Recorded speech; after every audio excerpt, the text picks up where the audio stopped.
Hello and welcome to the Everyday Apologist. My name is Tim. A few weeks ago, I got to speak to PhD student Jonathan McLatchie about some questions on common ancestry, biology, and how they relate to the Bible. So we talked for a long time, so I wanted to split that video up into a couple different videos so that they're not too long. So the rest of this video is going to be the rest of my conversation with Jonathan. The end is the same as the last video where he's giving some resources. I felt that was really important for you to go and check out some of those resources on all sides of the debate. So here we go. Let's pick it up with myself and Jonathan McLatchie.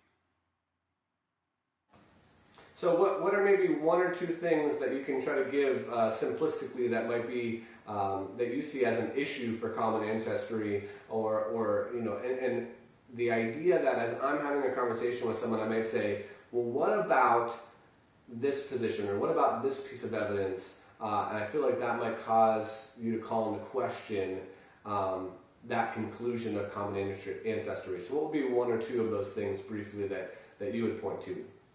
Common ancestry as opposed to neo-Darwinism? Yeah, or opposed to creation. So you mean an argument against common ancestry as opposed to the efficacy of the mechanism? Correct, yeah. Okay. Well, the fact that, for example, often you find cases where you have homologous structures which develop by virtue of fundamentally non-homologous developmental pathways, and so that I think is a challenge to common ancestry. The fact that in invertebrates, embryonic development, embryos start out very differently and then converge at the phylotypic stage and then diverge again. The fact that the modification of early developmental processes, the early developmental processes are the least likely to be perturbed without causing very significant deleterious effects downstream. So that's, I think, a challenge to common ancestry. I think challenges to neo-Darwinism are far more powerful, such as, for example, there are studies which demonstrate that the prevalence of functional stable protein folds within the combinatorial space, if you will, of amino acids. Amino acids are the subunits that form proteins, and they have to be arranged in a specific way in order to cause the protein to collapse into a three-dimensional structure. And there's 20 different amino acids that are used to make proteins found in life. And if you have, say, an amino acid residue with 150 amino acids, that's 20 to the 150 power of arranging those amino acids. So you have a vast combinatorial space.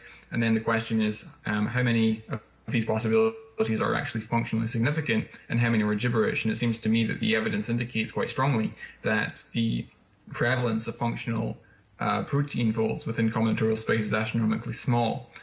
And so you're effectively searching for a tiny needle in an enormous haystack. And so that's a serious problem. And also when you compound that with the fact that you frequently find irreducibly complex macromolecular machines in living systems, machines which are formed of components, and overall the overall number of components contributes to an overall function.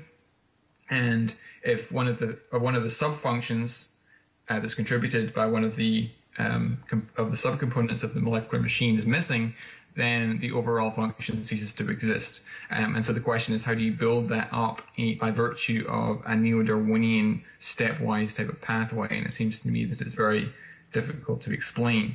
And there are many other challenges to the neo-Darwinian synthesis as well, but these would be a few challenges that I would bring up. Another issue I could bring up real quickly is the issue of the Cambrian explosion, which is an event in the history of life which occurred approximately 530 million years ago, and within a very narrow window of geological time, you have the abrupt emergence of many of the animal phyla, which are the body plans, if you will.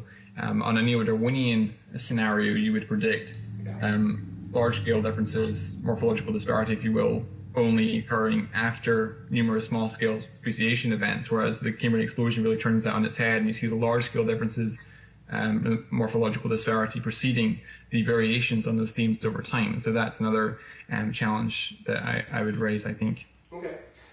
So one of the things that you were saying on that last point about structures needing to have more form or a complete form, or they wouldn't be able to be used. I've heard this idea presented kind of like the mousetrap. So is that something that you would someone that they could take with? So the idea of a mousetrap is if you just have a board, it's not going to catch any mice. So you really need all the components of a mousetrap complete before it can be effective for its job. And therefore we see this happening in species and in animals and in very minute pieces of the cell. Would you agree with that? Sure, it's an illustration. As all illustrations have its shortcomings, but I think it's an illustration which is good for explaining the concept of relative complexity. Yeah. Okay. Great.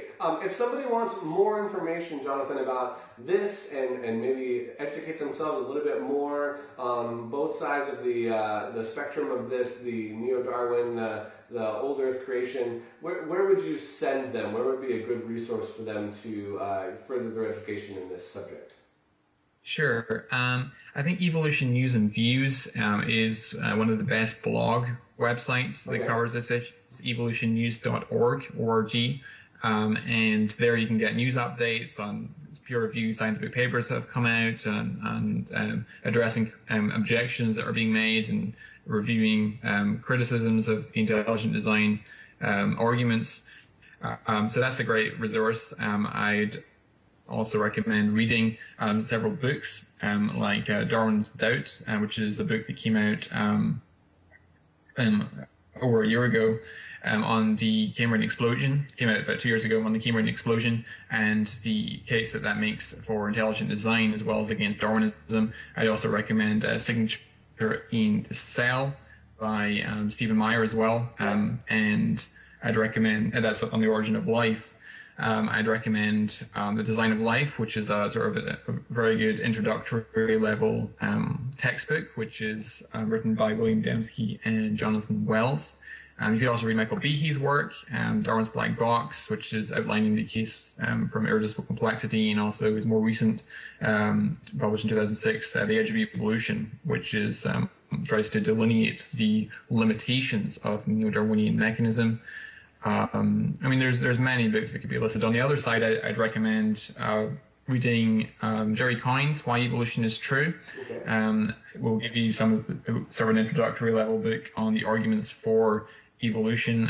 Also Richard Dawkins' The Greatest Show on Earth. Ernst Mayr has a classic book, and the late Ernst Mayr has a classic book called What Evolution Is, which is basically an introductory level book on the mechanism of evolution and what evolutionary biologists study, and it's a great resource if people want to get up to speed on that. So There's a few resources for you. Great, awesome. Well, Jonathan, thank you so much for being on the show. We're looking forward to having you again. We'll talk about a different subject in the future, and make sure you guys check out those resources that Jonathan explained. You can watch this video over and over and over again. I know there was some pretty in-depth concepts that we were talking about, but I think that if you can take just a couple of those pieces that we mentioned and use them in conversation with people that are skeptics or people that bring up the original objection that we talked about, creating this tension between current science and the scriptures and not being able to reconcile those two. You can also use this video to pass it along to someone that may have an interest in this. And if you're out of your depth in an area when you're talking about this, say that you don't know. Don't pretend that you do know. There are people like Jonathan that you can point them to. He's done a number of videos and podcasts that will help explain some of this stuff. And you can help further educate yourself with some of those books that Jonathan mentioned and some of the websites. So that's all for this week. We'll see you again soon. Thanks.